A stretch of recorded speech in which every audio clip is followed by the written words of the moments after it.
My name is Melissa Haase. I'm a wife, a mom of 3, and a veterinarian. Over 9 years ago, my husband Aaron and I moved to Minnesota from Kansas. We were lonely for our friends and looking for a way to make Minnesota feel like home. We found Trinity Lutheran Church, and something moved me to fill out the guest card in the pew. Aaron and I met with Zanny Johnson, and we knew Trinity would fill a gaping hole that had been empty for years. Through small groups, like the inspiring group of moms I met each Saturday morning for coffee, I began to slowly find my place in the church. Aaron and I also joined a small couples group with families with children who were similar in age, and the smiling faces we saw every Sunday made Trinity and Minnesota begin to feel like home, more like family. My connection to Trinity Lutheran Church strengthened when I requested to get my son Jackson baptized.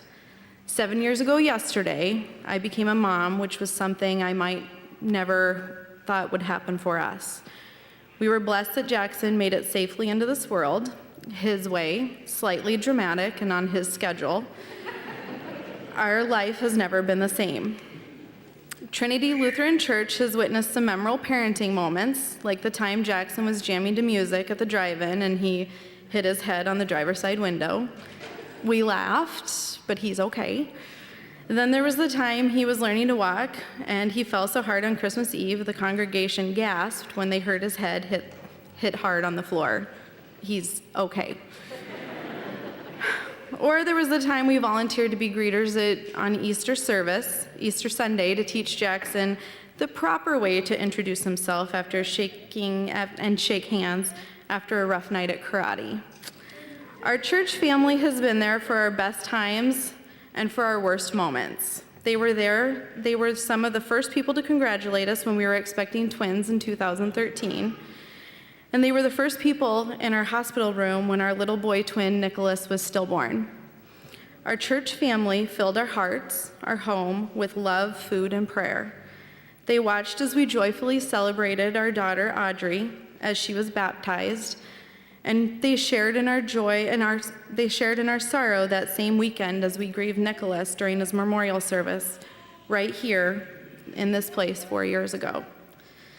I've never actually thanked the women and men who served the meal at the memorial service, so if you're here, thank you.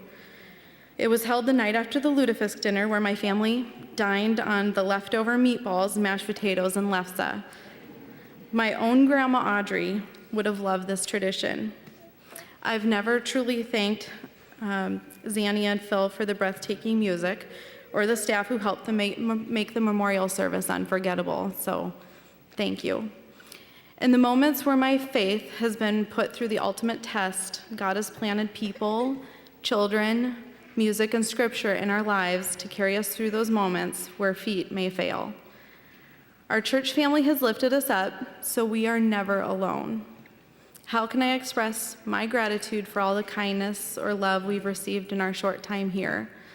Sharing our love in return through the gifts that God granted us, through stewardship, financially through our automated giving, and the $1 our children put in the offering plate each week. By sponsoring a high school student, or 3 because I can't say no, as they help build houses in Mexico. We share our talents and our time when called upon through crafts for Sunday school or volunteering to make lefse for that lutefisk dinner. Volunteering to help with the angel tree because God sent you a slight hint only 3 months after the death of your child. The name on the angel tree tag that Jackson and I selected in 2013 was Nicholas. My name is Melissa Haase, and I am forever grateful for the people of Trinity.